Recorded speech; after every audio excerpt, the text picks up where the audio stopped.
How's everyone doing this evening? Beautiful. Get out of the way of this. Thank you all for coming out. We are LCA, Lynn Community Association. My name is Tyrone Hawkins, AKA Walnut, the lyrical genie, for those who know me on the music world. Also the president of Lynn Community Association. And I do want to welcome you to this great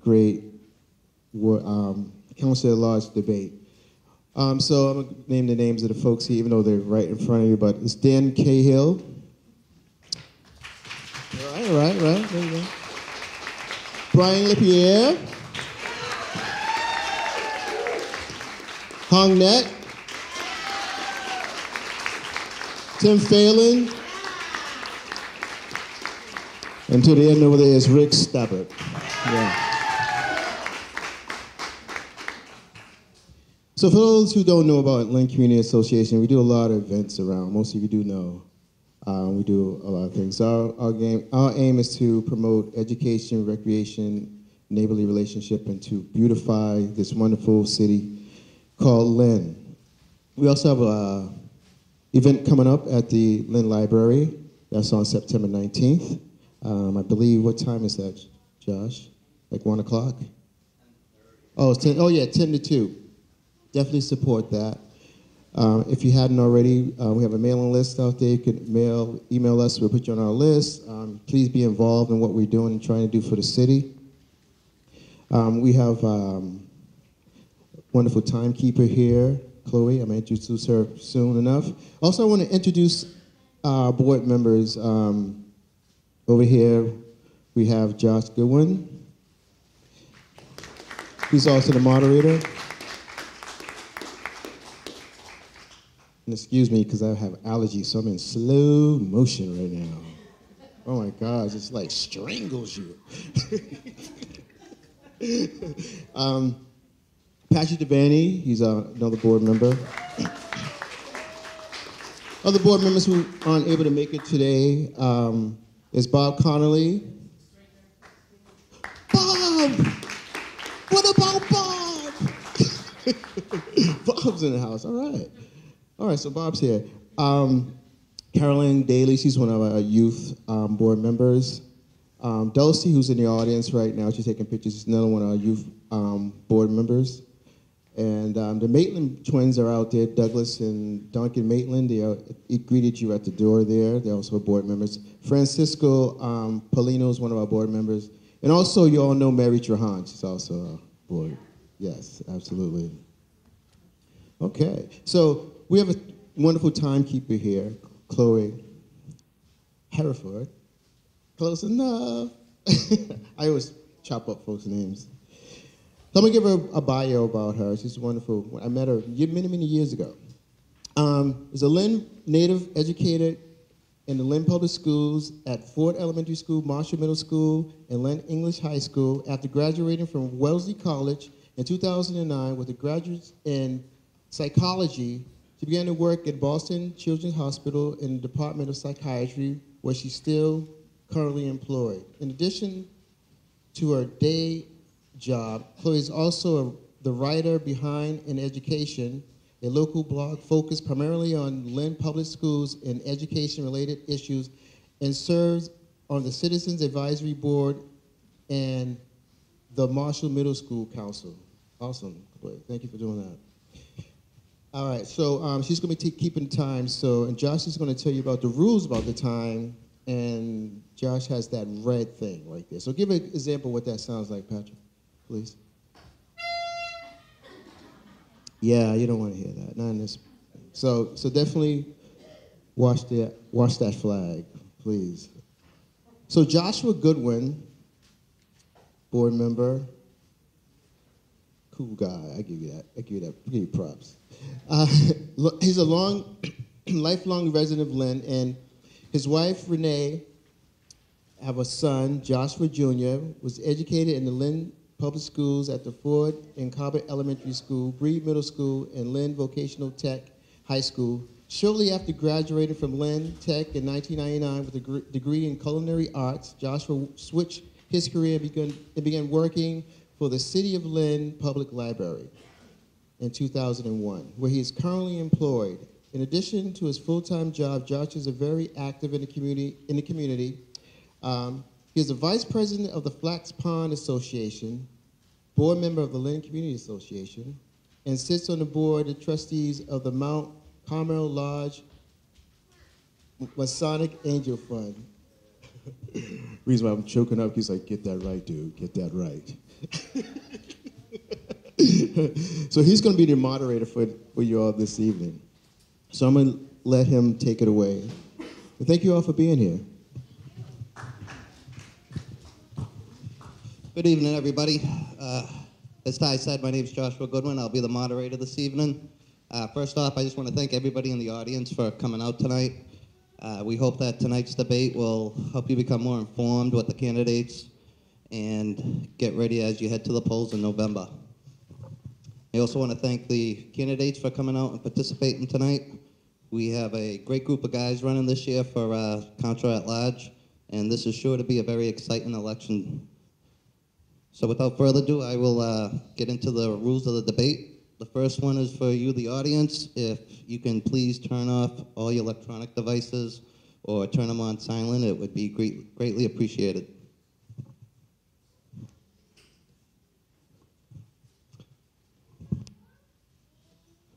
So the first one, each candidate will be allowed 2 minutes for introduction. It will start in alphabetical order. Yellow flag will be displayed when there's 15 seconds left, and a red flag will be displayed when time is up. The moderator will ask questions which have been submitted anonymously by voters in the community. The name of the person who is to answer first will be drawn by a pool of candidates' names. The question will then be passed to that person's left until each person has the opportunity to respond. Each candidate will have 90 seconds to answer the question. Yellow and red flag timekeeping will apply. If any candidate makes a remark which is directed towards another specific candidate, that candidate will be allowed 45 seconds to respond or rebut. Yellow and red flag timekeeping will apply. Following approximately 75 minutes of questions and answers, each candidate in reverse alphabetical order will be allowed an additional 90 seconds to make their closing statements. Again, yellow and red timekeeping will apply. Candidates who do not respect the timekeeper's rules may be disqualified from participating in the remainder of the debate.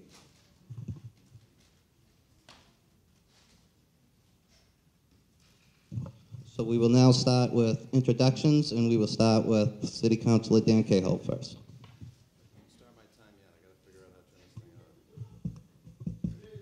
this thing on. We're good? I still don't start the clock yet, Cleo. Thank you, everyone, for coming here tonight. Thank you for the LCA for putting this together. You've run some really successful debates, and we're proud to be part of that with my friends up here who are all running for Councilor at Large. I've had the honor of representing you for a number of years as a City Councilor at Large. And the funny thing is, I'm looking at the bio here, and two things strike me. One, I started back in 2004 on the Lynn School Committee, which seems like a long time ago, but I know for a fact it's 2004 because this picture is actually from 2004 as well. I don't know if it's vanity or just laziness on my part not getting an updated photo. But when I think back to that time, I was in my early 20s. I was living in my parents' house, which my parents are now very happy that I'm not living there anymore. And my biggest concern was really, how to pay for student loan debt. And to think of what has changed over the years in my life, my perspective has changed considerably. I'm now a homeowner here in the city of Lynn. I'm married to my wonderful wife Angela, who's here supporting me tonight, and we have two wonderful kids, Charlotte and William. And when you think of what has transpired over the last 11 to 12 years, I'd like to think two things have changed. Although my perspective has changed, my mission has not. And the mission is to make sure that Lynn's just a great community for people to want to live in, a great community for people who want to move to, a great community for people who want to be entertained within, and just grow up with friends and family. I mean, that's really what we're all about. There's some young kids here today, which I'm very happy to see parents bringing young people, because we need young kids to get involved in politics and understand what's going on in the community very early. You should be applauded for that. And I'm really honored to be here with a group of folks who I think have some great insight and perspective of what Lynn could be and where Lynn's going. And I really appreciate all of you coming out and listening to us. I'm really excited also about getting some questions and diving into the real details of what's going on. So I really, again, thank you for everyone coming here. If I don't ask now, I will forget. Please consider me for one of your 4 votes on November 3rd.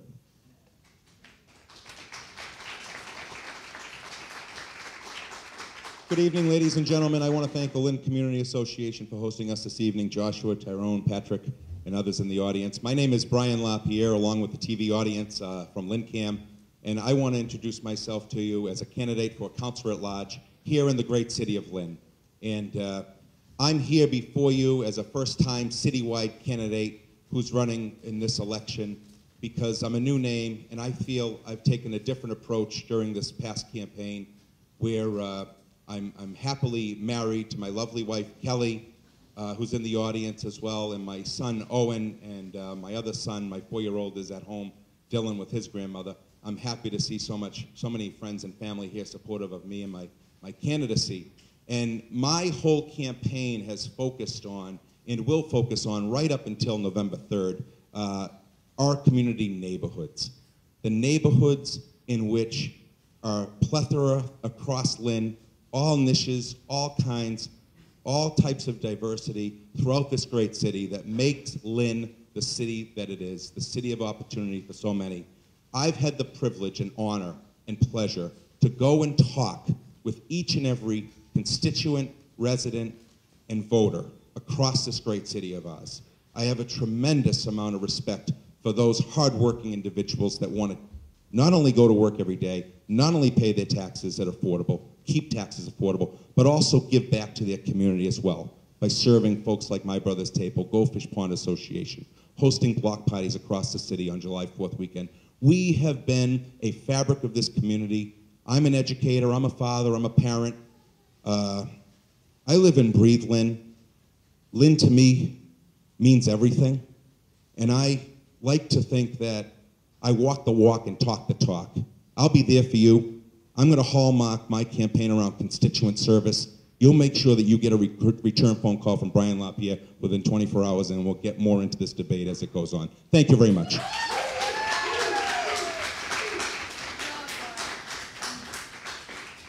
Good evening. It's so wonderful to see so here this evening.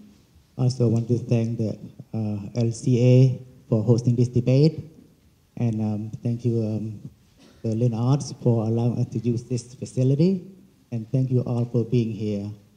My name is Hong Net. I came to this country 32 years ago from Cambodia, as many of you know. I graduated from Holyoke Catholic High School in 1988, and from the University of Massachusetts in Amherst in 1992 with a Bachelor in Political Science. I went back to Cambodia to work for the UNDP and USAID, assisting the government on job creation, tourism, and education. I came back home to the U.S. in 1997 and moved to Lynn shortly after I married my wife Tara, who is here in 1998.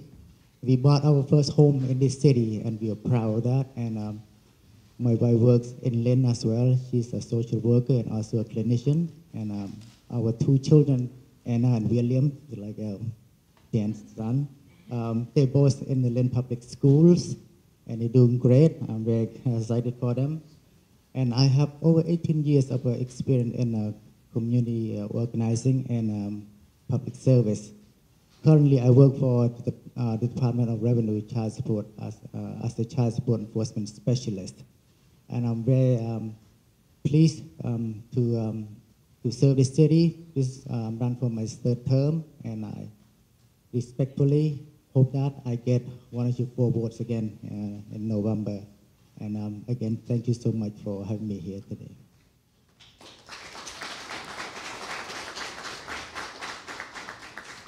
Thank you. I'd like to thank the Lynn Community Association for hosting tonight's event. My name is Tim Phelan. I am a lifelong resident of Lynn. I was born in Lynn. People ask me where I was born now. I tell them probably it's about the produce section down at Lynn Hospital where Stop and Shop is now. But my family has been in the city of Lynn for approximately 200 years. I'm proud of being from the city of Lynn. I've raised my family here in the city of Lynn. I'm a taxpayer, I'm a homeowner, married. I have a number of people in my family that are part of the Lynn Public School educator system. They're teaching in the school system.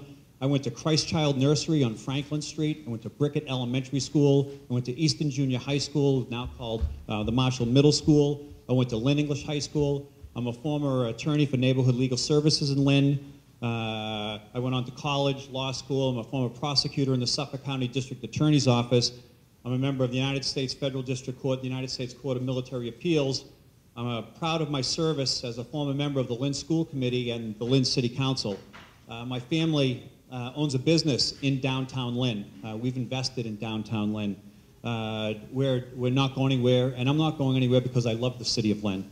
I have been a member of numerous civic community organizations. I've coached multiple sports, volunteered for multiple organizations across the city in the time that I've lived here as an adult. I heard Dan mention, the differences with looking at this program when he first started and in the end. My biggest difference is I really can't read the print anymore because it's so small.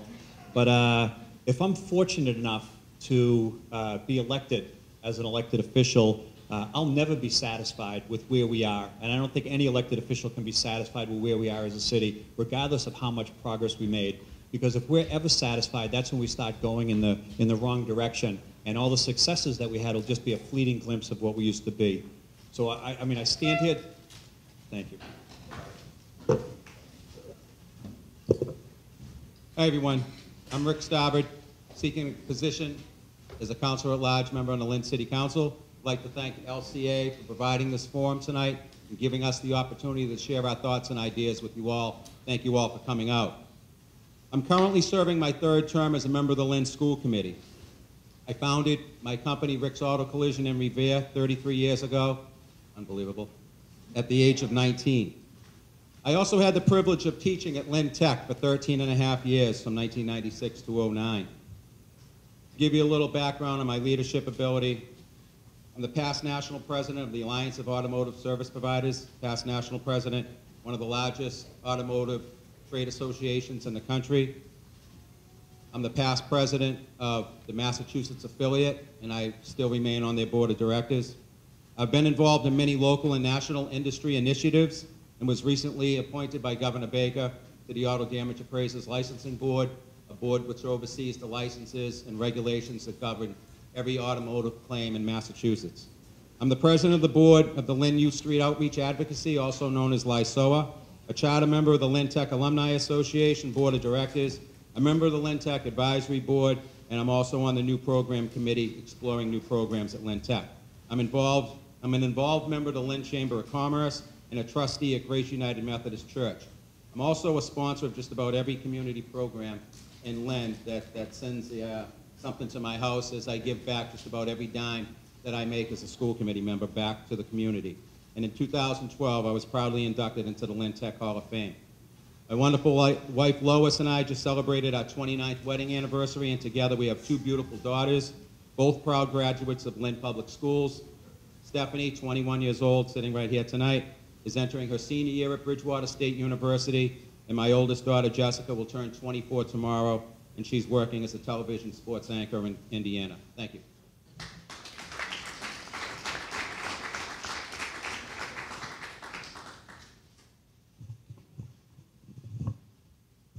We will now pick to see who goes first.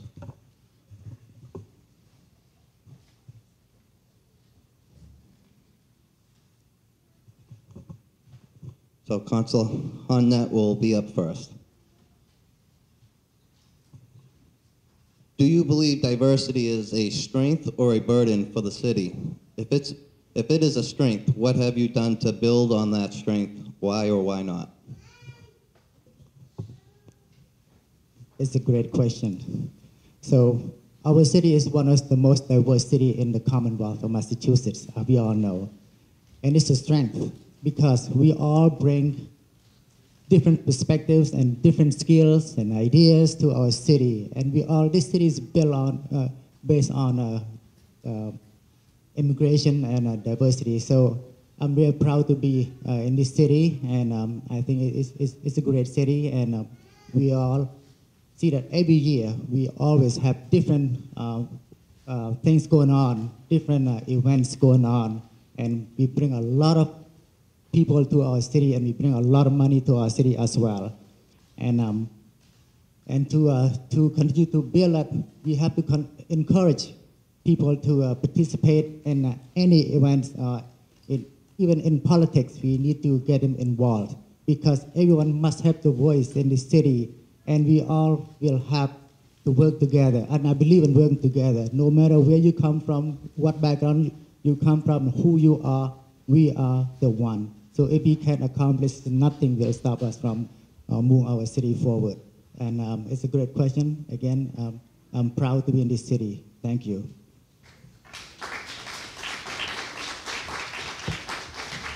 Thank you. I think diversity is a great asset for the city of Lynn. I mean, the city of Lynn is a great melting pot. It's what our neighborhoods are diverse, our school systems are diverse. We can learn from each other, and it's what attracts people, I think, to the city of Lynn. But we can do a lot more when it comes to diversity. Right now, the minority population for our students in the Lynn school system is approximately 72%. But the minority teaching population is, I believe, under 2%. And you know, that, to me, that's not diverse enough. So we have to really identify what the strengths are and play to the strengths. But actually, you know, that old saying, actions speak louder than words, really go a long way. Because, you know, what is well said is better off when it's well done. Thank you.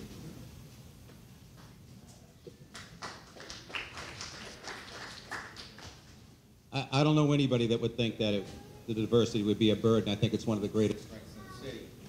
And nowhere was that more evident to me than during my 13-plus years teaching at Lynn Tech with very diverse classes, largely Dominican. And I had the time of my life working with those kids. But what's great now is I've kept in contact with them on Facebook, and I see them growing now. You know, we had them as teenagers where the world revolved around them, and now we see them as parents and homeowners, some business owners, as now the world's revolving around their kids and their families.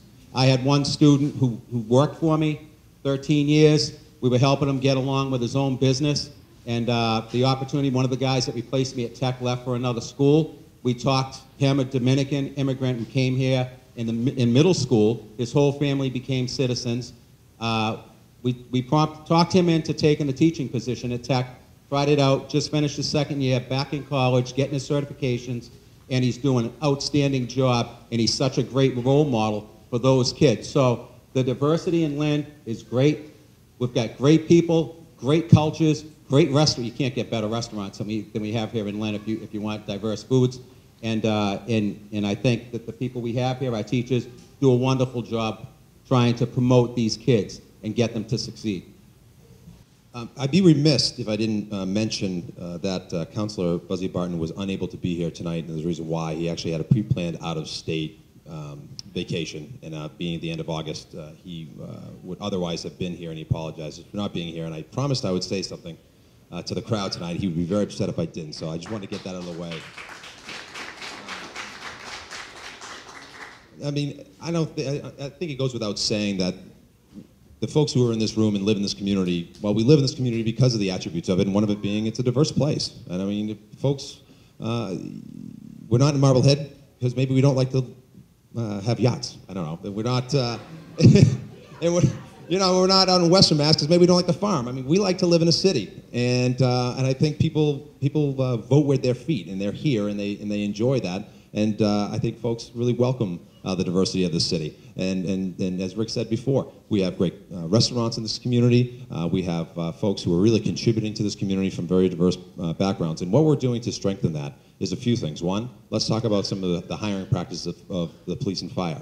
We've called for minority lists to ensure that the ranks are more diverse in the city, which is paramount to public safety and ensuring that folks feel comfortable in their community. And also, as I'm near my end, a lot of the business community, a lot of businesses being opened up are being opened up by folks who are diverse backgrounds, and that's a fact. And that means just the community is going to grow and grow, and that's prosperous for everyone.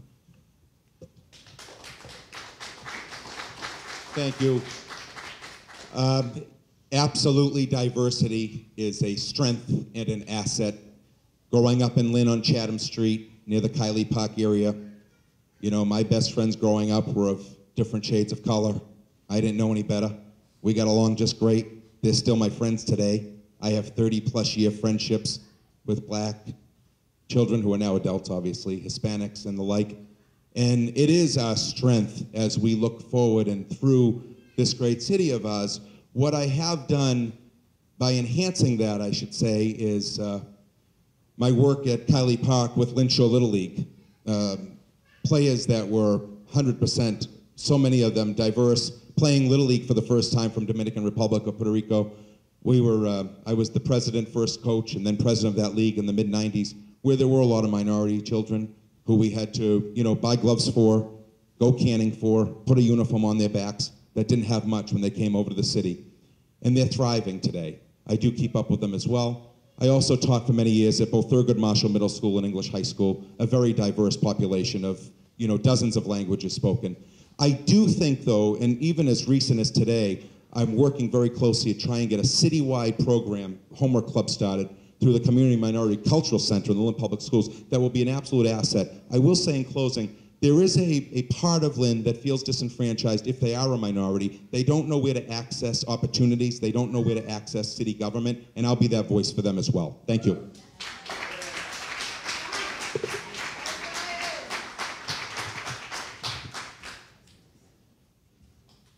So the second question will start off with Tim, and then the third question will be Rick, and so on. What specifically have you personally done as a private citizen to help the city community before you ever decided to run for any public office?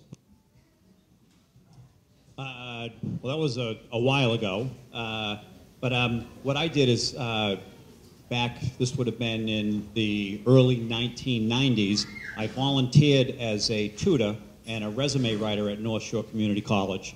I was in my mid-20s at the time, early 20s as a law student, and when kids were looking to get jobs, help them through school, I would volunteer my time down at North Shore Community College, and it was enjoyable. Thank you.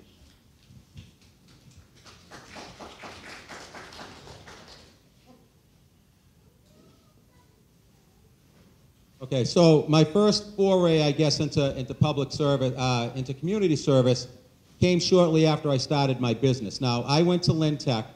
My plan was to go to college to be an air traffic controller. That's what I wanted to do. My dad is a little bit older, for kid my age.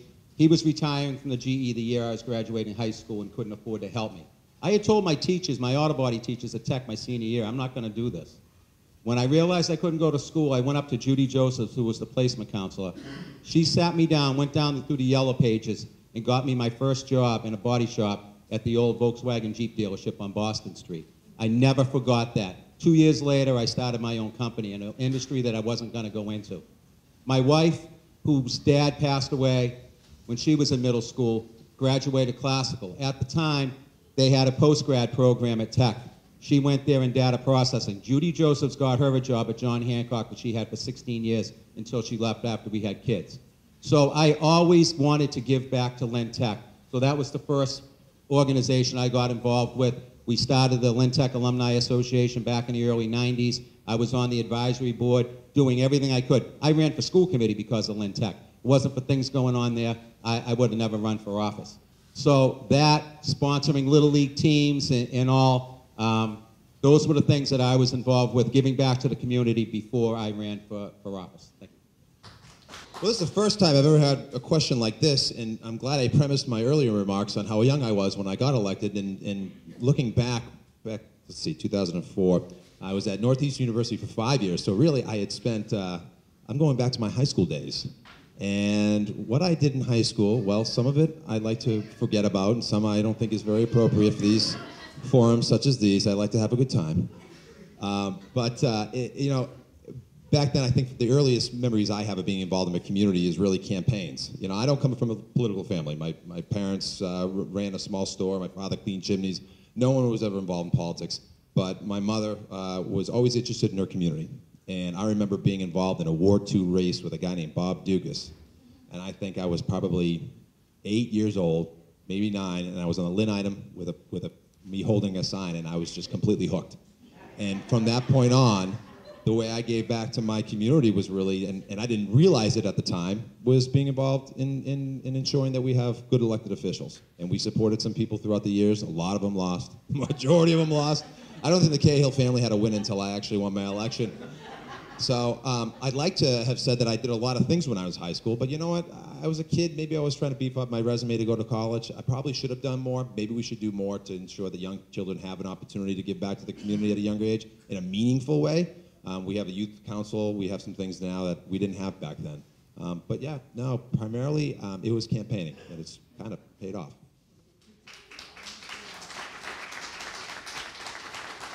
Thank you. I suppose on this question, I benefit from being a first-time citywide candidate, so everything I've done for the community in the past before serving, hopefully as a councilor at large, may benefit me to this end. So you can find me at a very young age, like Dan, working political campaigns for various candidates and the like. And then as I got older and went through English high school and became a graduate and so forth, I did take on Kylie Park, founded the Kylie Park Association with my late friend Ed Bernard, and got involved with Crime Watch with Dot and Lee Myland at a very young age. And in that Seymour Sanderson Ave area, I remember clear as day, fixing the park, making it better for the kids and the residents alike.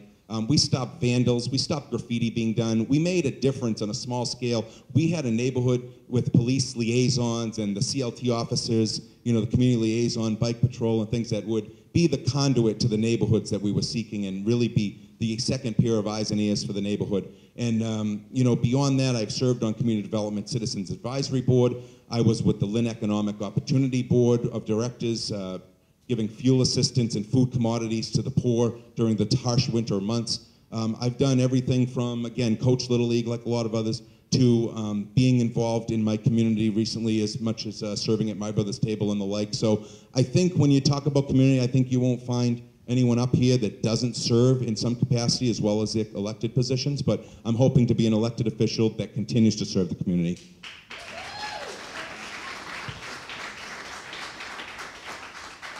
Just like everybody here, I started with something too.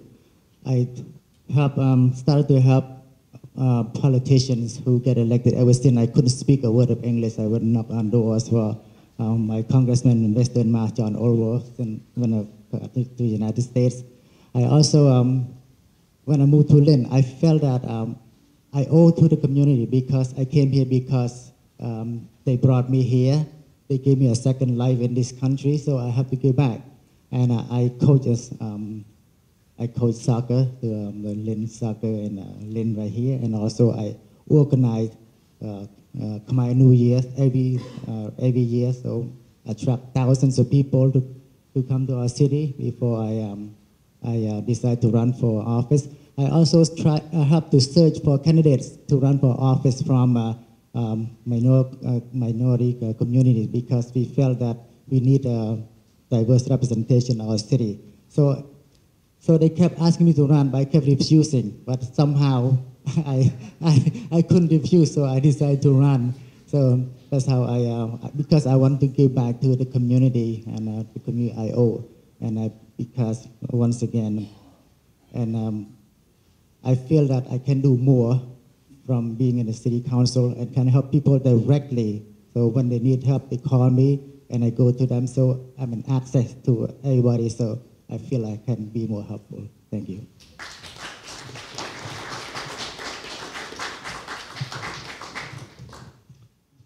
Okay, question 3. Would you lobby or publicly support raising taxes or instituting new taxes in Lynn, particularly property tax, or instituting a local hotel tax or mail tax?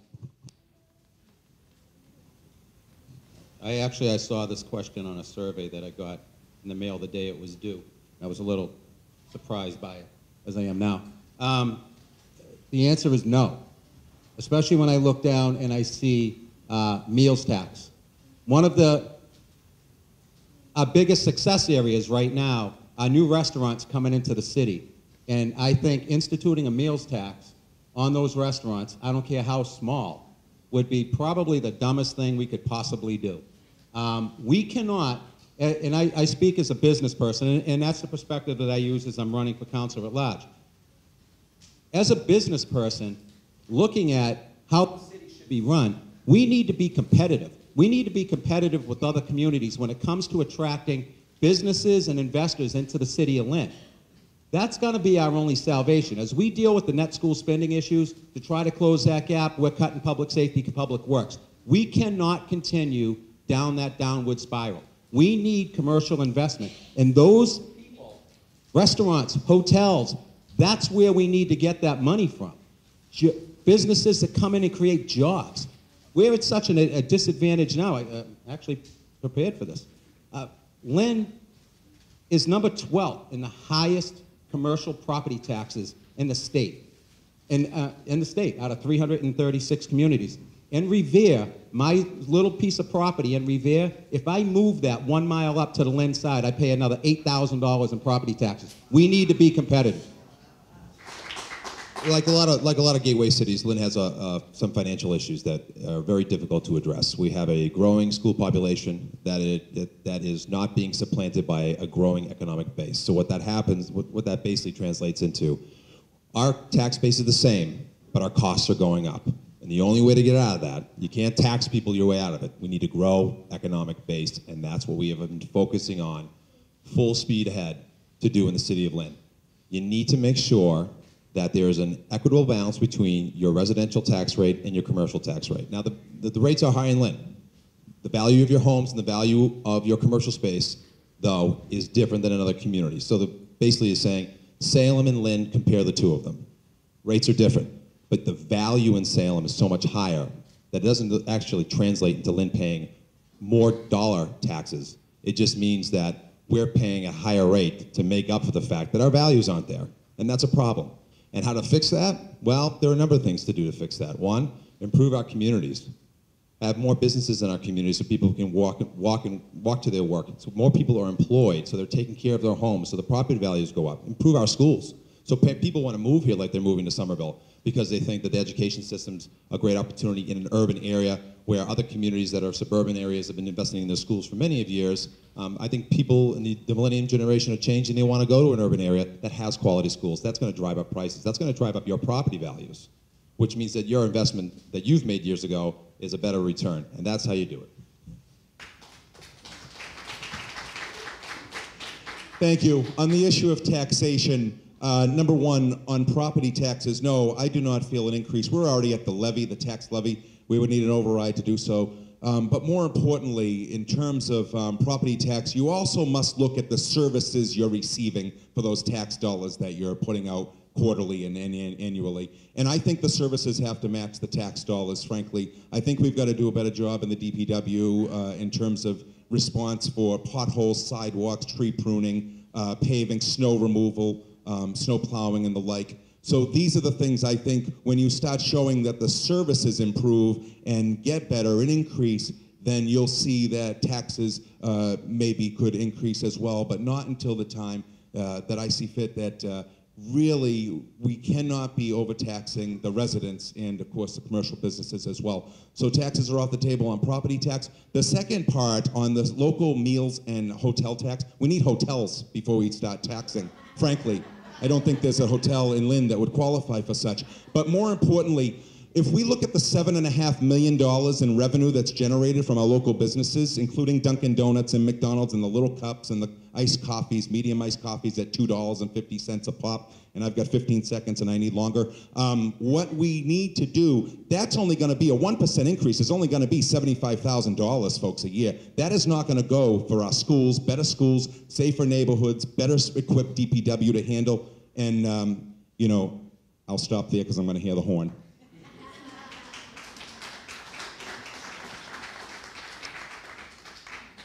I too don't believe in raising any taxes, especially property and commercial taxes. We already pay enough taxes in our city, and our business are hurting, and our homeowners are hurting as well, including myself. I don't want to pay any more taxes. I'm not greedy, but it's just the way it is. That's how nature of people. But like Brian and Dan said, we have to improve our city by make sure our street safe and clean. And I want to see our street have flowers, so attract more business to come to Lynn, so that we don't have to worry about raising taxes, and also attract new professionals who come to live in our city, so that we don't have to worry about raising property taxes. And I want to see more affordable housing being built, and we are working on that as well. And I'm pleased to see housing authorities working so hard to build so many new homes for affordable houses, and everything is. And also, I want to see the rents go down a little bit, because very high is hard. It's very hard for low-income families as well. So all these things, but we need to work hard with our legislators and the congressmen to get funds to help to fund all these projects, so that way we don't have to debate on whether to raise taxes or not. We cannot afford it anymore. Thank you. Thank you. I have a record. Every year I sat on the city council. I voted for the minimum residential tax factor, and if I'm fortunate enough to get on, I'll do it again. I've heard through this campaign a number of candidates stand up at different times and say, well, the best way to do it, to raise additional revenues, is to increase your commercial tax base. That's true, but that's easy to say. The more difficult question is, how do you do it? How do you increase your commercial tax base? What do businesses want? What do they need? They need access to capital. They need money. So that's what we have to focus on to actually attract businesses, whether it's to the waterfront and whether it's to the downtown. One way to do it is with tax incremental financing. Put agreements together that allows businesses to come into the city and they pay a lower tax initially, and they build up incrementally to a higher tax that they, to the regular tax rate. Let that business get established. On top of that, you make a condition of the tax incremental financing agreement that they have to hire qualified Lynn residents. And if they don't hire qualified Lynn residents, it contains a clawback provision. And what that is, it's a legal provision that nullifies any tax incremental advantage that they got by having a lower tax rate at the very beginning. It'll attract businesses, give them access to their own capital so that they can use it to establish their business. It'll generate jobs in the city of Lynn, which will be disposable income, and keep good people in the city of Lynn. Thank you.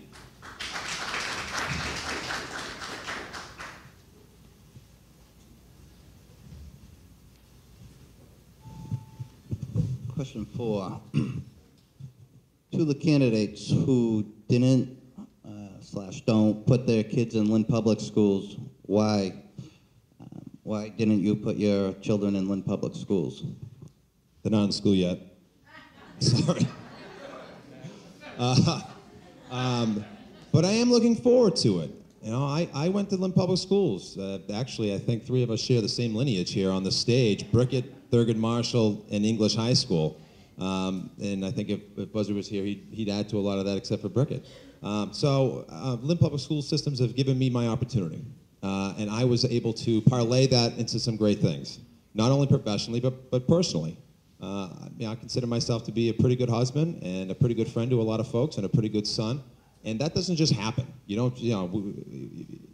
There's mentors in your life, and there's people who shape your values and your views. And I got a lot of that from Lynn Public Schools. And I wear that sometimes a little bit on my sleeve when I'm out in the professional world.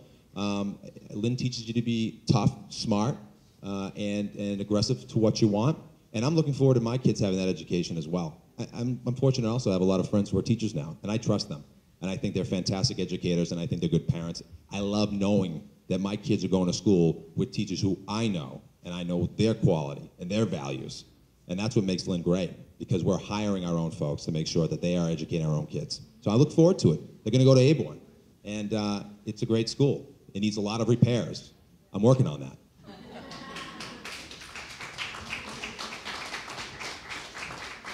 Thank you. Like Danny, I'm a proud graduate, and all through the Lynn Public Schools. You missed a couple of teachers that we had, both Laurel Feinberg and Joe Spina. We had shared very nice... Tell people we had Spina. Right, that's true. Are you watching, Joe, at home? Yeah.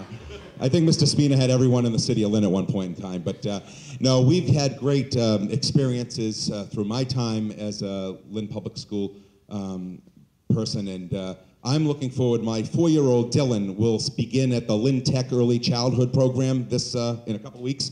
So we had the lottery, and the lottery ball went our way. So it's a 3-hour program, and my little Dylan really looking forward to that great program on Commercial Street. It's all rehabbed. If you've been to the building, or if you haven't, you should really tour it.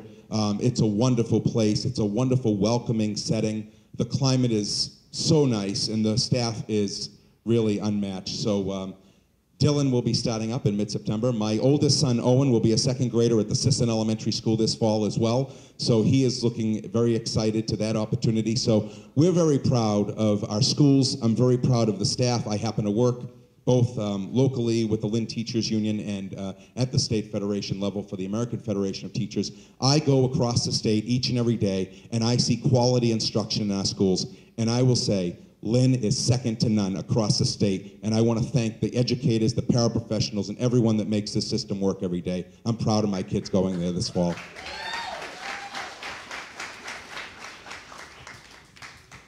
Well, this is a great question again. Both of my children are in the Lynn Public Schools already. I have nothing to say, and I'm proud of them, and they're doing so well. That's because of the teachers, because of the school system that we have. And I can't complain. So we have a great school system here. I'm sorry, what happened? Did I touch something? Yes, and I want to thank the teachers who do a great job in teaching our kids.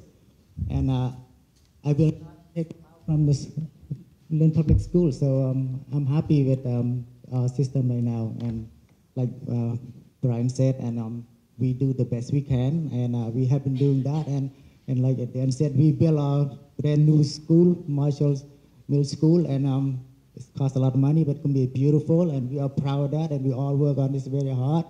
And we can't wait to see it, and I'm sure we will attract more parents to send their kids to go to our school.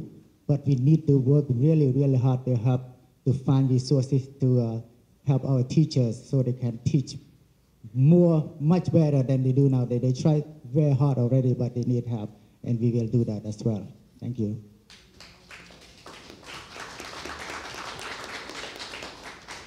Thank you. As I said earlier, I'm a graduate of Lynn English High School, as are my 8 brothers and sisters, my father, my grandfather. My wife taught in the Lynn school system for 15 years. My sister's a teacher in the Lynn school system. I have nieces and nephews here. My sister-in-law is a teacher in the Lynn school system. It's a great school system. I believe in the school system. I think I'm the first person on record a couple of years ago to bring up the net school spending issue, because education is a passion of mine. However, and I hope you respect my privacy, I don't think it's appropriate for me or anybody to ask about my son, who has severe disabilities and has individual needs that we had to address. So I hope you respect that. Thank you.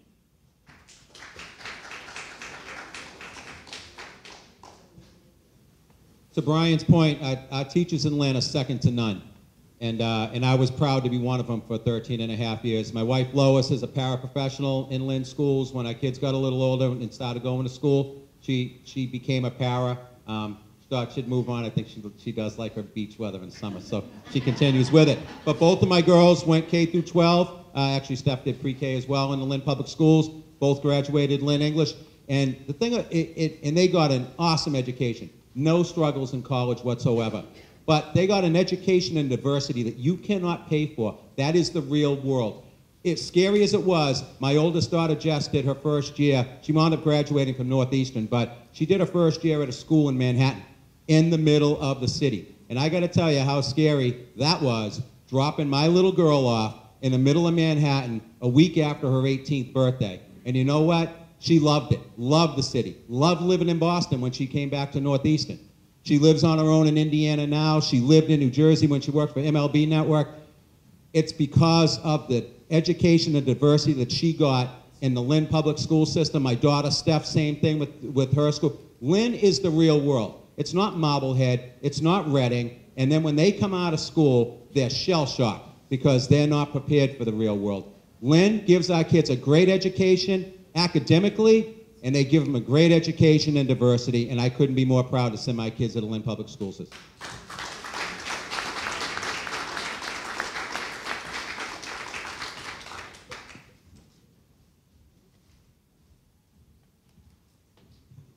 All right, fifth question. How will you fight to keep Union Hospital a full-service acute care hospital? Of course, I've been on the record at the public hearing as recent as a few weeks ago at City Hall. I'm a firm, staunch supporter of the grassroots coalition to save Union Hospital, and I'm not going to stop fighting. This is our community hospital that's being threatened by taken away. We've already lost years and years ago, and the city council at that time never thought that would become a reality, but now it's a stop and shop. Our first centrally located, it's the geographical center of Lynn, the old Lynn Hospital that's now, as many say, born in the produce section. It's bygones. And now we have the threat on with a 90,000 plus population of Lynn and Greater Lynn 120 plus. I think we need to hit partners in the pocketbook, and I've said this time and time again. And the reason to do this is, folks, Partners is a conglomerate. They are big boy corporations. They've got theirs, and the rest of us are on our own. To borrow my friend Senator Elizabeth Warren's favorite phrase, it's corporate America at its finest. These folks are expanding. They charge services to 20 and 30% more of a premium than Lynn Community Health Center or Community Hospital does. So they're always going to be in business. They're always going to grow. They're always going to expand the methodology. So we've got to fight back as a community. I want to do that through the petition process through our state. And if we gather enough signatures, we can really hit Partners where it counts this fall and stop breaking them down systematically with the help of the AG's office, with our city council backing us. Locally, we've got to stand behind all government entities to save Union Hospital.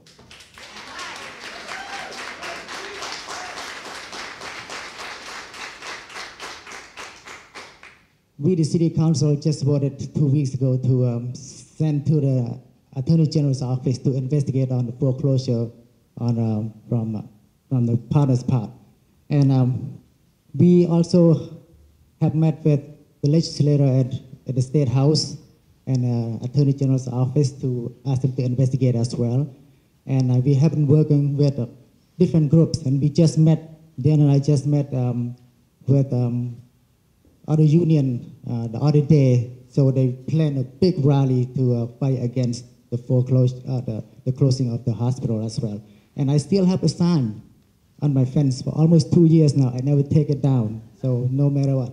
And I'm proud of that. And I had been collect a lot of signatures from different communities, particularly from the Asian communities, because they have been they need to be informed. So I've been going around and tell them what's going on, and they sign, and they're very happy to continue to do that. And we will work hard. We will not give up. We're going to tell them that we not give up. We do what we can to fight to keep our Union Hospital, because we need it. It's a big city, and we need the hospital. We need a full hospital. We cannot afford to fight the traffic to go to Salem.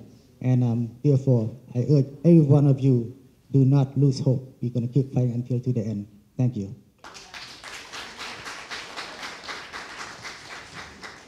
I think everybody's going to be universally on the same page when it comes to saving Union Hospital. I believe the record will show that that I'm the person that brought the issue up when people were saying it wasn't going to happen, and then a few weeks later it did happen, and I've been fighting ever since. There are a couple steps that have to happen for this to occur, and it is true, this is a financial issue. If you recall the history, what had happened is Partners Healthcare said that they were losing money, and that's why they had to close the Union Hospital, the Lynn campus. But with a little research, you found out they systematically had eliminated services over a period of time. And things like cardiac care units, outpatient rehab, a wide range of different things. They eliminated all these services, so there was no way to generate any money. And then all of a sudden they come out and say, we're not making any money. So there are two steps that they have to go through: needs assessment, something with the Department of Public Health, through the Attorney General's office. If I'm fortunate enough to be on the council, I would take a different approach. I think it's our requirement to, and I said the other day, it really is a moral injustice, but it's our requirement to create as many impediments for this to occur. And I would, if I was a city councilor, implore my colleagues to vote and have the city council mandate that our law department file their own suit representing the 90,000 taxpayers in the city of Lynn to create another impediment and to try to stop this from happening. Thank you.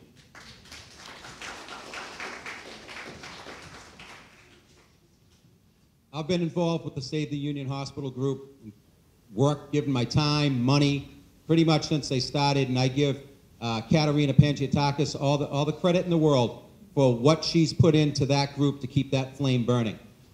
As Tim said, we're all on the same page. A city of 90+ thousand people, never mind Linfield, Saugus, South Peabody, that rely on that hospital. This is a life and death situation. What's going to happen when a car crashes up the end of Linfield Street on Route 1? Where are they going? It is absolutely ridiculous. And I think all of us spoke at the public hearing the other night. If the AG can't do something to stop this, and she has kind of stopped them in their tracks down the South Shore to some degree, then maybe it's time that we start legally looking into our options, potentially for a land taking, if we can get another provider to go in there, such as Leahy Clinic, who has expressed some interest. I mean, I'll be the first to drop my partners at doctors and everything else, and I think everybody else in the city would too. As Brian said, that's a way to hit them in the pocketbook. So we cannot lay down and allow this to happen. Get involved, keep making phone calls, call the AG's office, help out the council. That was their charge. They said that they would do it. She's supposed to be looking into it, and if she's not successful, then we have to start looking at other options. There isn't a day that goes by that every city councilor, the mayor, state delegation, and Congressman Moulton isn't working on this issue. That you need to know right up front. We work on this tirelessly because this is a serious issue, if not the most serious issue facing the city of Lynn. I want to tell you what we've been able to do. We've been able to meet with the Attorney General's office. We've been able to meet, which includes my colleagues in all levels of government, including Congressman Moulton. We've been able to meet with the Department of Public Health, and I'm going to go back to them, come back to them for a moment to share with you their advice. We've met with SEIU 1199 that represents the nurses of Union Hospital.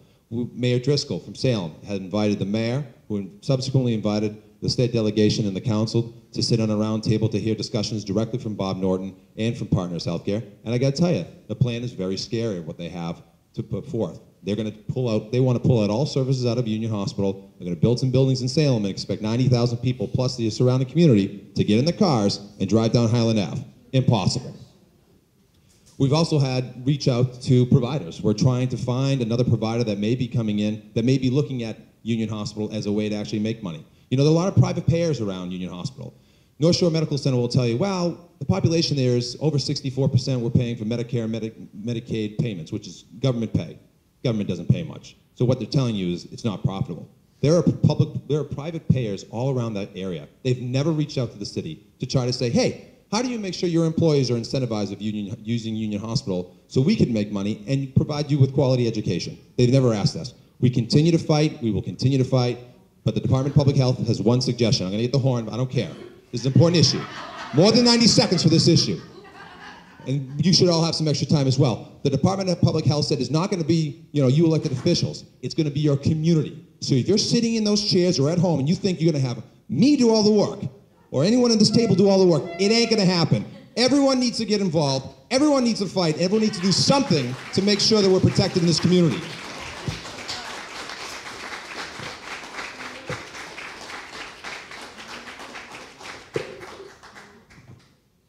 Okay, question 6.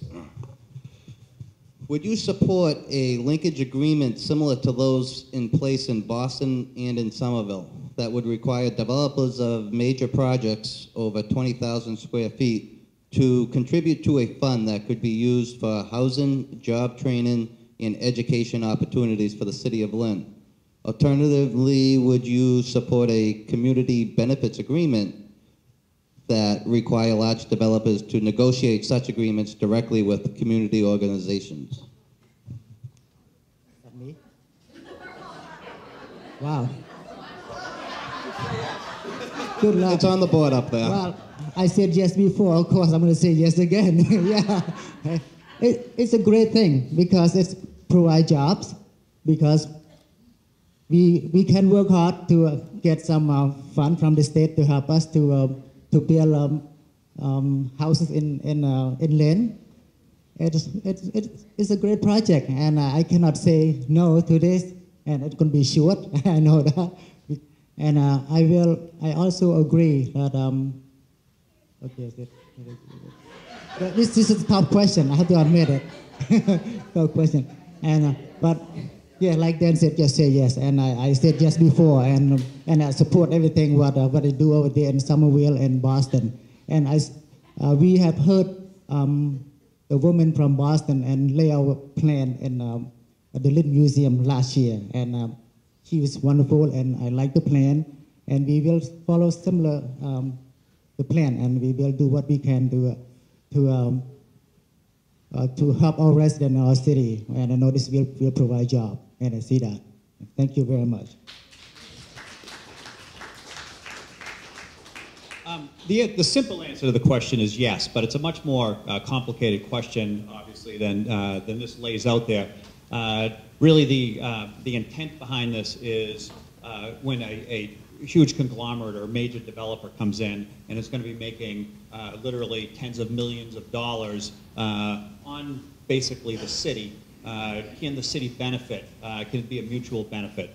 And what cities like Boston and Somerville have found is it's such a small amount of the profit to go into some type of designated fund for affordable housing that they've had success in attracting businesses. The challenge are things like the language of linkage agreements, such as 20,000 square feet. What if it's a small developer trying to put a 3 or 4 family house up? You have to make sure that those definitions legally are accurate so that we're not actually doing the opposite of what we're trying to intend.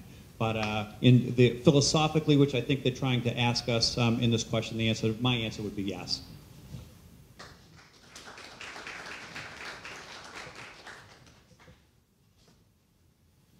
I may be in the minority here, but my answer would be no.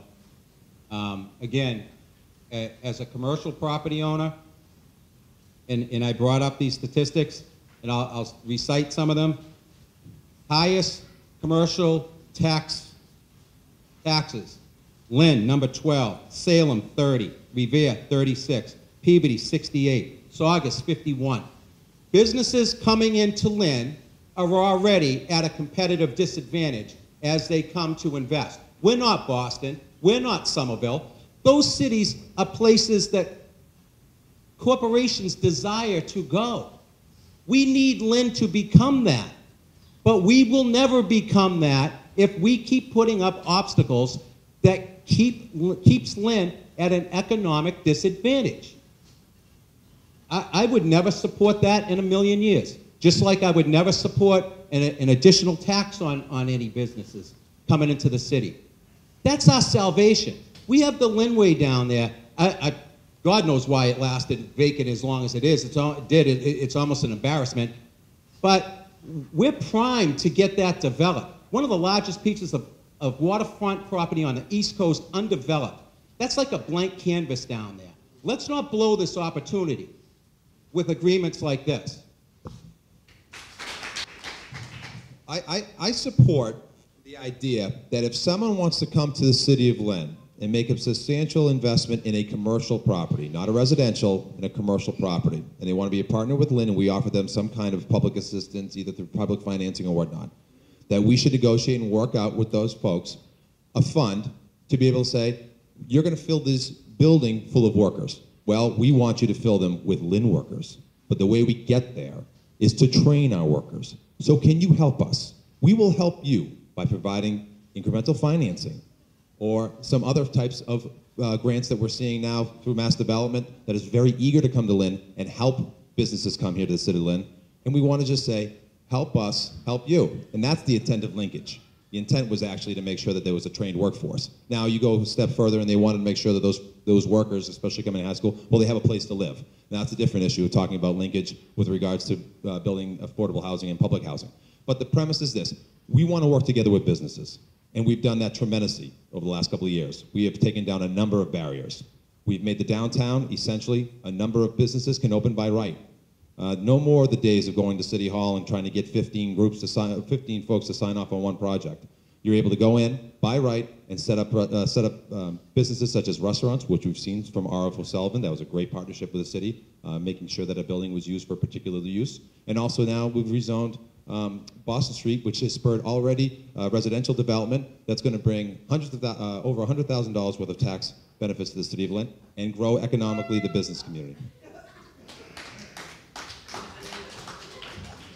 So thank you. As a city councilor at large, if elected, I feel as though this is everyone's best dream come true.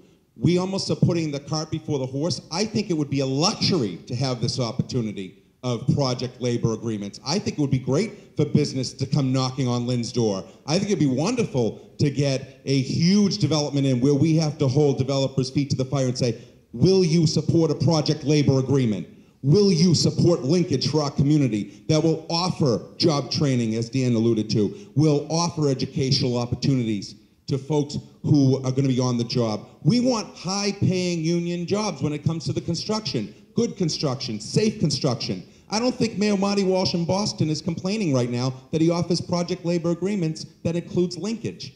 Call me wrong, but I want to get the businesses in and bigger and better and develop that waterfront, the mixed commercial residential use, make that a boardwalk, make it a great entry point for the city of Lynn, link it to the downtown area, but in order to do that, we can't do it shoddy. We've got to do it the right way, and that means putting people back to work and making them Lynn job seekers and Lynn workers who are making good wages for their families.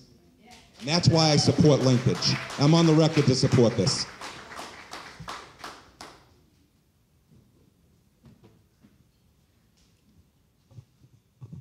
Seventh question. Boston Street, Weston Ave, North and South Common Streets, and others are in horrendous shape and are criticized by both Lynners and non-Lynners. Do you promise to get the major streets that need repairs the work they need? You know, I could stand up here and say yes, and that's the answer that everybody wants to hear. You know, I mean, it's simple, yes, all right? But the reality is, the city council doesn't have the ability to allocate funds. There's a certain amount of monies that come into the city. It's the administration determines how that money is spent, and when the money comes in, the answer is yes. You know, how do you promise to get that done? You need monies to do that, to get that done.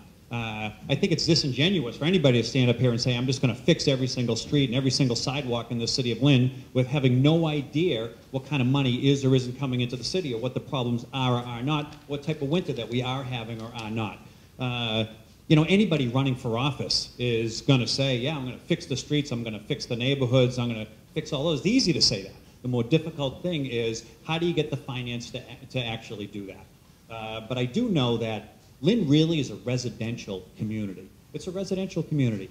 If you do keep your neighborhoods up, if you do keep things in nice conditions, people are going to want to live there. And when people want to live there, then little corner stores are going to pop up. And I've always been a firm believer that new people that come to Lynn, to make a city successful, you want people to stay generation after generation. Even if they're first-time Lynners, you want their kids to stay, their grandkids to stay, and that's the backbone of any city.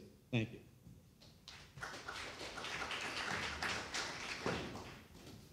To Tim's point, he's right.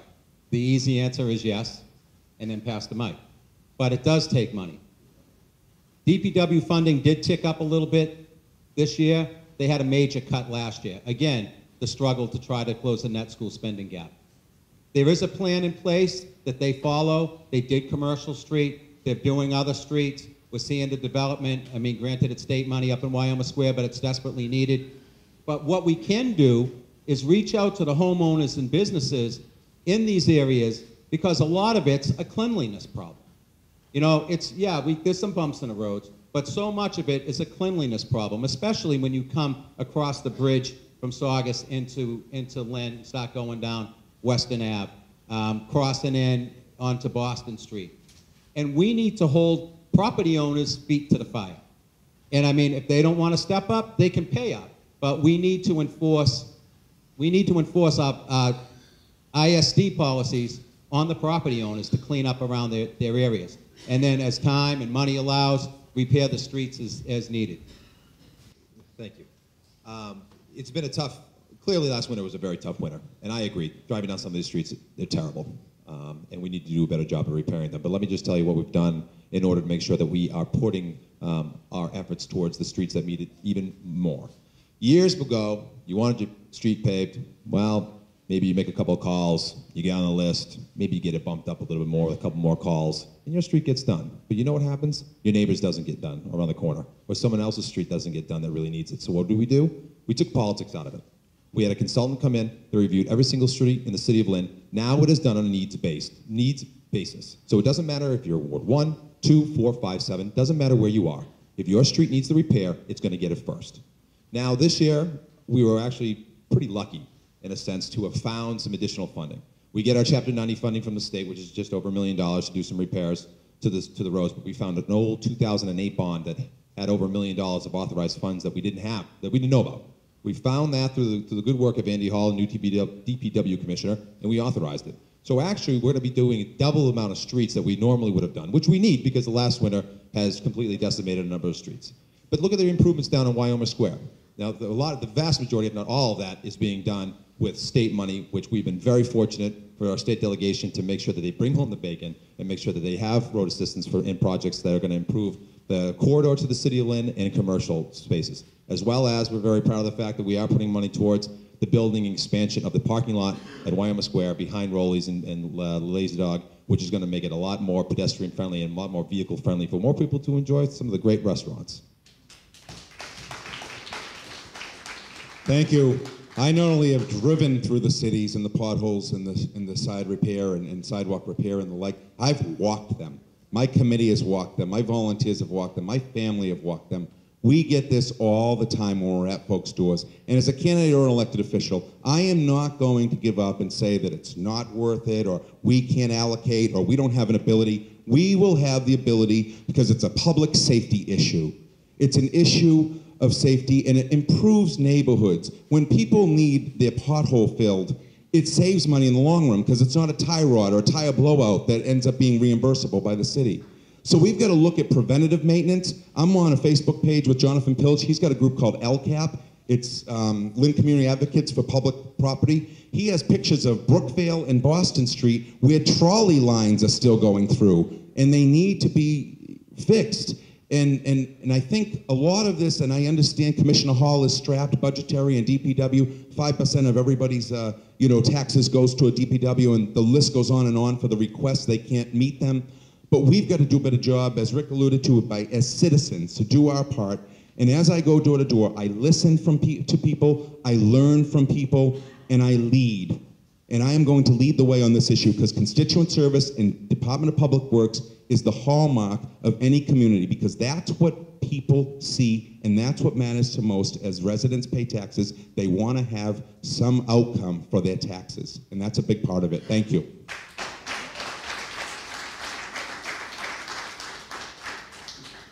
Everybody wants beautiful street, paved street. I want my street to be paved too. Actually, I live on Holyoke Street, and I have been bugging Lisa and Andrew almost every week. So when is Holyoke Street, Myrtle Street, and Walnut Street being paved? Instead, it's on the list right now. We're also waiting for a Chapter 90 fund to subsidize. And it's true. And we do have some money, but we have been working from the east side. The Highlands already done. So it's a lot of things has been done as well, and they're working very hard. But we are pushing them every day, actually, and we get calls from our residents every day, and I feel very bad, to be honest. And I also feel bad that we keep pushing our DPW, but they are short, they don't have enough money, and they don't have enough manpower, they don't have enough equipment to work on this. But everybody wants something nice, and I do want something nice too. And like Dan said, we do the best we can, and we are doing right now, and we will not stop right there, and we will continue to work with Andy and Lisa to make sure our street paved before the winter starts. And I know we all we know that we had a very tough, rough winter, so this contributed to it. Thank you very much.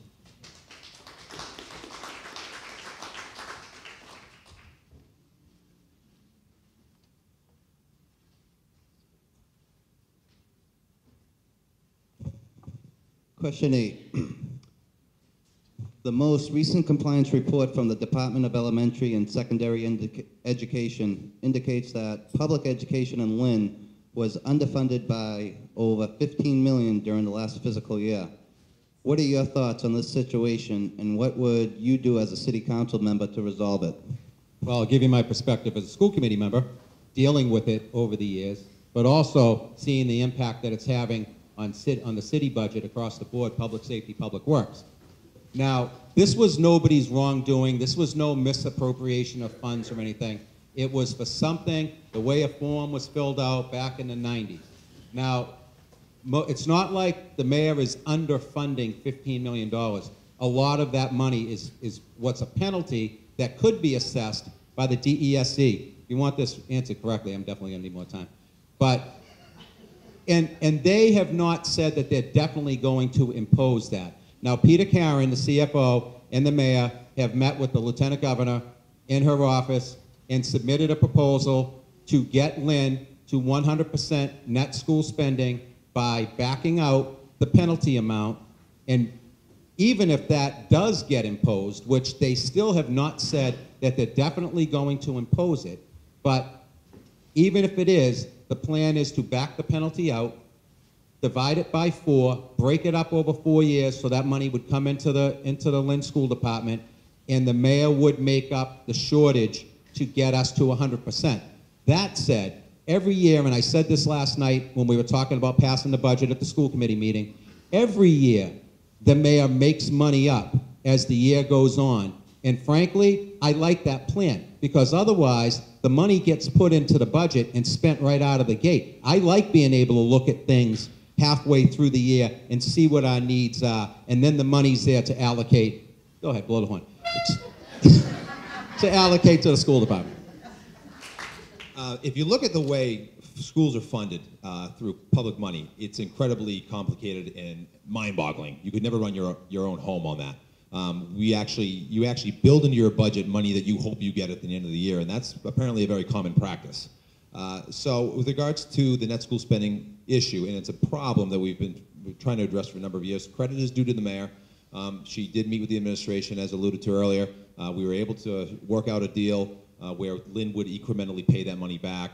There's been some forgiveness involved as well, and the administration understands that penalizing Lynn with a 1-year, $15 million payback, you're essentially hurting the Commonwealth, right? Because we can't afford a $15 million one-time payment. That's, and some estimates are even higher than that, because we wouldn't have any police or fire. We probably wouldn't even have anyone in this room right now, because this place would be absolutely out of control, because no one would be watching the store. But there is a plan in place. We're hopeful that the administration accepts that plan. They've been helpful in working with us with that. I'm more than willing to appropriate the necessary money and funding through authorizations of the council when the request comes from the mayor, to make sure we solve this problem and get it behind us. Because as long as we have this debt, and as long as we have this albatross around our neck, we're never going to be able to properly plan for the future. And this type of debt also impacts our ability to build new schools, which we're working very hard to make sure that we get a new Pickering Middle School, and which also will include an expansion of Bree Middle School. So all these things need to be remedied for us to be able to get what we need for our education system. The issue of net school spending is one that has kept me up at night, I will have to admit. It's a large looming issue. The debt seems to be increasing year after year. The plan that is in place by 2020 makes it look like the schools can be made whole by then. It also makes it look, hopefully, with a new Pickering in the pipeline and the Marshall scheduled to open up, we have some great things to look forward to. It is a ways away. We've got to have discipline, and we've got to have a plan in place. Coincidentally enough, the $15 million deficit is also, coincidentally, the amount that KIPP Academy is taking away from our traditional school system. We've got a school system of 15,000 students, folks, over 35 buildings to maintain. KIPP has one school with about 1,200 kids, and they're getting $15 million from the city coffers on the public school side. It doesn't seem equitable, good for public charter schools, but bad for the funding formula. We've got to change the funding formula at the state level in order to be playing on a level playing field for our kids and the vast majority of kids from K to 12, pre-K to 12, that need the support in this system. Not some lottery ball that get picked and you get to have a great education in a brand new state-of-the-art building on the Highlands. That's not what this should be about. And we've got to scrap and struggle to get percentage and reimbursement to build Marshall and Pickering. It's not fair. It's an inequitable system. And I'm going to do everything in my power to fully fund our schools, hopefully early by 2020, but you'll always have a staunch supporter for public education on the Lynn City Council.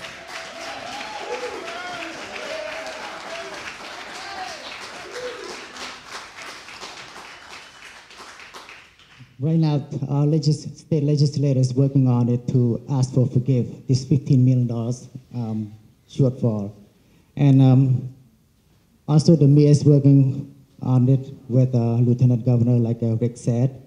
And as city councilor, we will continue to work with our legislator and our mayor so to push this. So hopefully the state will feel that Lynn needs help because we have a lot of students and we don't have enough resources. So that's why we need to take some money to do something else. That's why we're in a short right now. But anyway, I will do the best I can from the city council to work with everybody to make sure we are in the same page. And Dan is working very hard as the council president with the mayor and with the legislator, and we are behind him. We work together with him, and hopefully this will solve.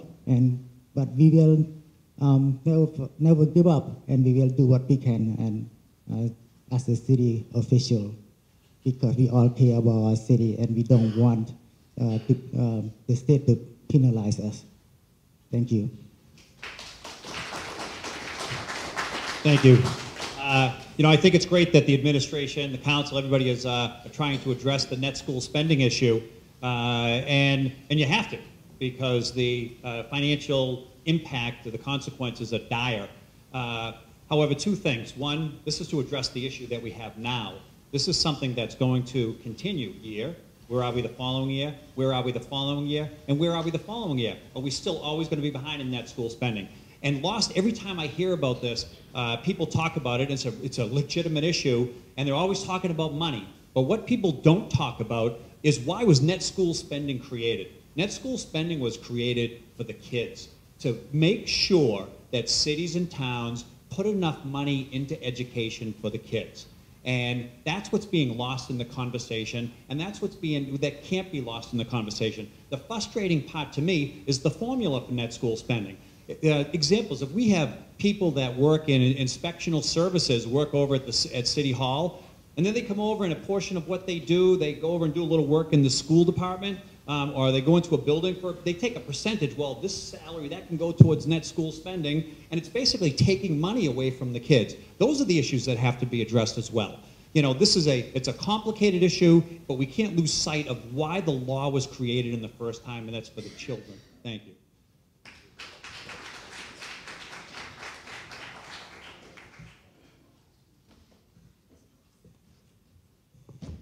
Okay, so this will be the last question, and then we'll go into closing remarks after. Question 9. Overall, do you believe that Lynn residents are currently satisfied with the city's governance? Why or why not? It's your turn, Dan. Well, I'm going to give a very self-serving answer. Absolutely. No, I mean, listen, the way government works is if things are going great, there are still folks who have issues and problems that we need to solve. All right, so overall, are people satisfied? I'm hoping overall people are just engaged and know what's going on in their government, and that's what we're trying to do at the city council level is for more transparency, more meetings, trying to bring more people into the process. I hope they're satisfied with what's been going on. We've been working well with our counterpart in the mayor's office. We have a fantastic, this is the council, we have a fantastic relationship with our state delegation, and we have a great relationship with our new congressman. What we're trying to do is work together for a common goal to improve your lives. And that is our sole mission. improve the city of Lynn. Now, we're going to find out November 3rd if a majority of folks are satisfied with the government in Lynn. And you have a wonderful opportunity to express either your pleasure or displeasure. And what I'm hoping that you're doing is when you're looking over the bios and when you look at the campaigns over the next several weeks, that you choose wisely. And I don't think you can lose. I really don't think you can lose with the slate of individuals who are running here today. But I hope I'm part of that, because I hope I've been part of the solution. I hope I've been part of what's been driving the city forward. And I really am committed to doing that for another 2 years. And I hope you consider me, this sounds like my farewell speech, but I hope that if you're not satisfied, that you reach out to us and make sure your issues are known.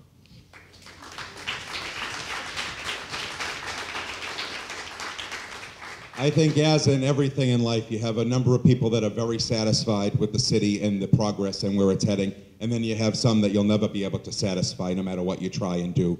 But, you know, having conversations with voters and listening to them and learning from them, people do have to be engaged. Dan hit it right on the head. It's about all residents. It's about accessibility. It's about opening the doors to City Hall and returning calls and offering myself or any other council colleague up here to be a representative and a conduit of information to serve the public good. That's what we're all about. Ultimately, you have 6 good candidates going for 4 seats, and I think all of us up here can work with one another. I think I have worked with people in the past up here, probably even donated to some in the past. So I like folks up here. I like the competition. We're running an aggressive campaign that engages Lynn voters. And if that works, then I'm going to win. And if it doesn't work, then we got to start over again with a different plan. But the plan that I see in how government works for people is when you respond to people and you do it honestly and you do it effectively and you are hardworking, and that hard work shows through day in and day out. When you're taking away time from your own family to engage in Lynn citizens, I don't think I can lose. And I've lost 35 pounds in this election. So I'm really a winner already. So thank you.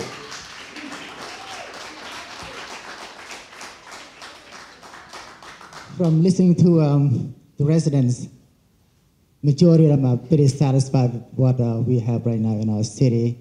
And I too have been working very hard. I respond to all the phone calls, emails, and walk the street and ask businesses owners to see anything we can help them to improve the business. Some some business owners on Monroe Street and Washington Street, they request for 2 hours parking. I work with the parking department. They agree to work on that. And also I wrote with the police officer at night and firefighters at night to see what we can do to assist them to protect us. And I see firsthand. I've done that a few times, and I enjoy it because I see firsthand what we need to do, and I see that at night is kind of rough, but I understand that because a lot of we have a lot of large families in our city, and they live in apartments, and at night it's hot. They come outside and they hang out because they cannot afford to rent, because the rental in our city is very high. And it's very hard for low-income families, and that's one problem. And we need more affordable housing. Besides that, everybody's happy because we see new Starbucks here. I like Starbucks, and new school being built. The ferry is here, and so on and on. Thank you. Thank you. I also think some people are satisfied, some people aren't satisfied, and I think it's always going to be that way. But when I've been going door to door, one of the things that I know people aren't satisfied with is the recent rash of crime. Somebody recently said to me they've seen more shootings in the city of Lynn than in the newspaper over the last 6 months that they've seen over the last 15 years. And, you know, common response I get from other candidates or people is, well, we need more police on the street. That's great. You know, community offices, that's great. Police do a great job. School resource officers, that's great too.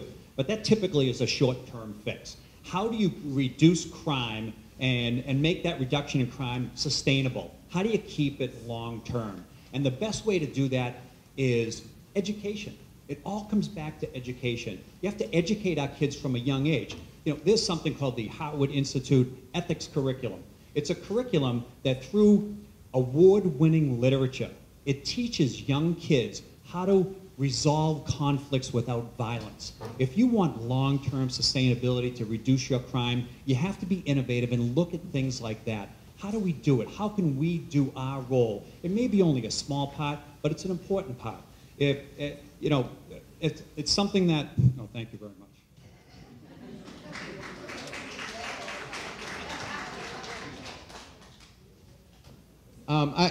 I think one person could have one opinion on Monday, and then that same person would have a vastly different opinion on Friday.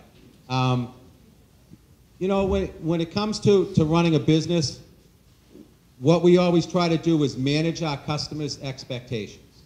And in Lynn, the taxpayers and the residents are the customers of the public servants. So we need to ask them what they're looking for, if they're looking for something other than the basic safe streets, good education, clean streets, pick up my trash, and things like that. But we need to be communicating and in contact with the residents of the city. And that's not just banging on the doors and waiting for them to call your house. That's getting out there and working with them when they're doing something in their community to help it out. On South Street last week, there's a group, they did a youth build, and I couldn't believe how many people were there trying to improve that neighborhood. And there was some of us, I see Natasha, Margie Madres here, was there with the whole family, working in people's yards. Dolores DeFilippo was there. I was up to my shoulders in dirt, digging post holes, putting in a fence for a neighbor that wanted a fence. But that was the community that got involved to help clean up their area. So there's a lot that we can do, but it doesn't take a lot of work. Little time and a little bit of listening.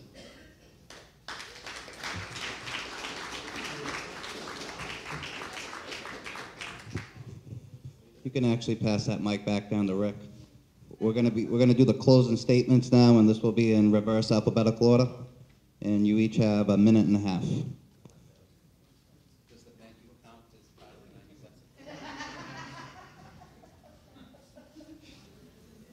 Thank you all. When I first ran for school committee, it was for one reason, perspective. I recognized that no one on the school committee at the time possessed technical education experience at a time when vital programs were being cut. So I decided to run, was elected, and drawing on my perspective, I was able to help keep many of those programs open, and shortly thereafter, we reopened the machine shop. While we face many challenges with budget cuts, while we struggle with our net school spending issues, I know that our best way to become strong again financially is to expand our commercial tax base. I feel that Lynn is in a much better position with this improving economy than it was during the last two economic upturns when investment came just before the bottom fell out. Lynn is ripe for development.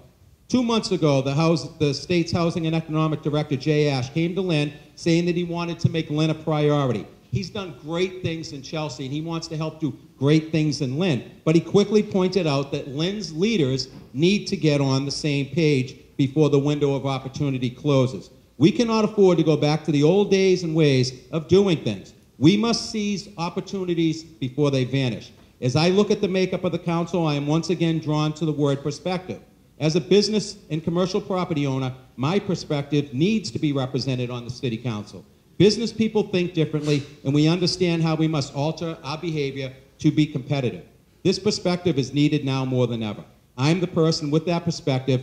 I will be a liaison with the chamber and the business community. I respectfully ask for one of your votes for Councilor at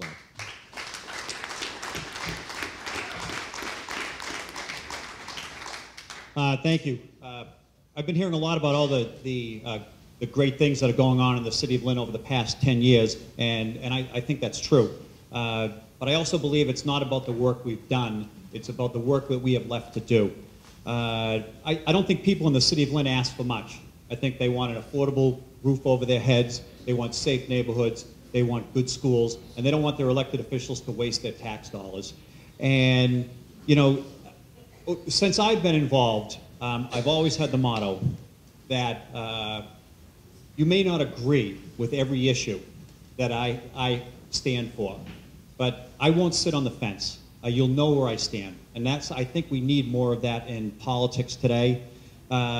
You know, I think there are a lot of different things. We're trying to develop the waterfront, but the city has an abandoned car lot on the waterfront. It doesn't make any sense to me. Why don't we look into regionalization? We do minor regionalization with the fire and the police department, but if we want to purchase things, bituminous material to fix our streets, why don't we get together with Salem and Peabody and Swampscott and buy it in bulk together? We have to be innovative. There are so many different things that we can do if you have the energy and the passion to do it. You know, so, you know, I stand here tonight humbled by the opportunity to be here, grateful for the ability to seek public office, and really mindful of the challenges that we face as a city, and I ask for your support. Thank you.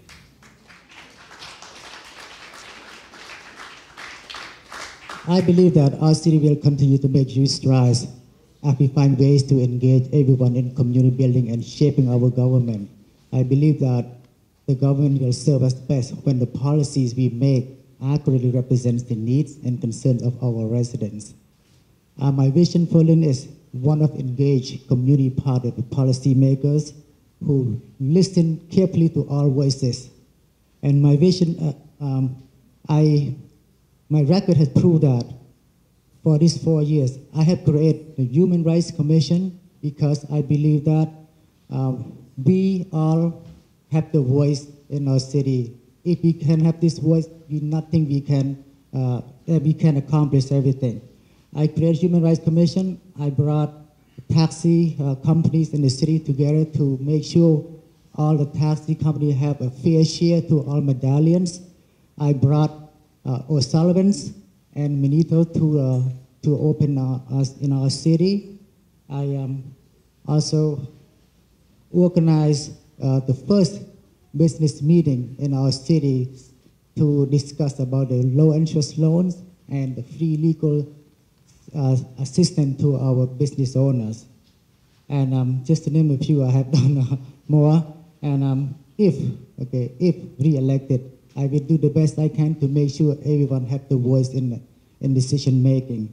So to learn more about me, I invite you to visit my website, www.votehung.net. I respectfully ask for your vote in November 3rd. Thank you.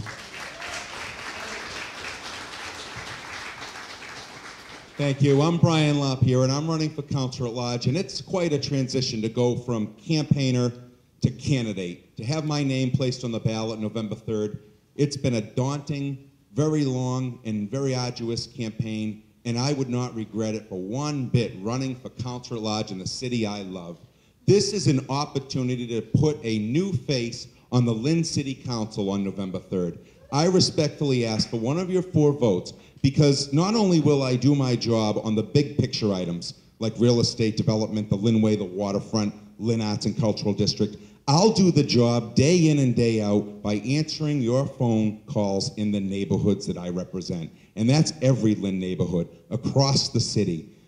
I met some wonderful people along the way, and the reason why I'm running, one of them is in the audience. Julie Dorsey and her daughter Tiffany, I met knocking on Sergeant's Court in Lynn this May. She is here with her daughter supporting me tonight because of that conversation about how we move Lynn forward. And I thank Julie for being here, and Tiffany as well.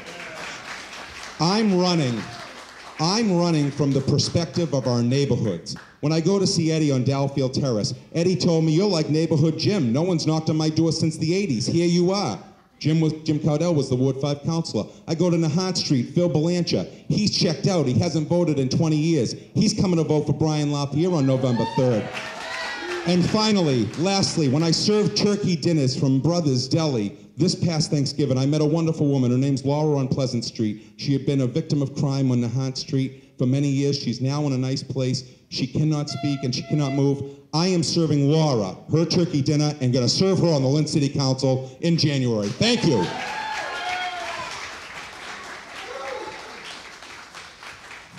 I want to start by thanking the LCA and everyone here tonight. I think those questions you submitted were just fantastic. One of the more enjoyable debates that I've had in a number of years. And the debate is, if anyone who's campaigning, the debate is like the entertainment portion of a campaign, all right? This is where we get to see each other, touch each other. Thank you. Like the touching. And be able to exchange some ideas. Because other than that, you're just seeing us on your doorstep, and we're giving you the one-line slogan. So it's great to be able to have this wonderful opportunity to, and I hope there's more to come. And I just want to say this, and I have the opportunity every 2 years to do it. during campaigns, because I don't think I really have an opportunity to do it otherwise. I want to thank you. And when I say I want to thank you, I want to thank each and every resident for giving me the opportunity to do the most enjoyable job I think I'll ever have. Working for the city on a day-to-day basis, working for residents, doing things for folks that they can't get done either on their own, they feel that no one really cares. Be able to do that, regardless of where I am November 4th this year, the day after the election, I have had just a tremendous experience that I'll have for the rest of my life, and I really want to just say thank you for giving me the opportunity. Now, go back to 2004, this little fresh face that we have on this thing, right? I promise you I am as energetic and as excited to be your elected official in the city of Lynn. I might not be the school committee, but I am excited to be a city councilor. That passion hasn't died. That passion continues to grow. I'm looking forward to 2 more years. We have a lot more exciting things to do. I hope I'm part of it. I want to thank you again for being here out in TV land. Thank you for the opportunity. Looking forward to November 3rd. Dan Cahill, one of your 4 votes. Thank you.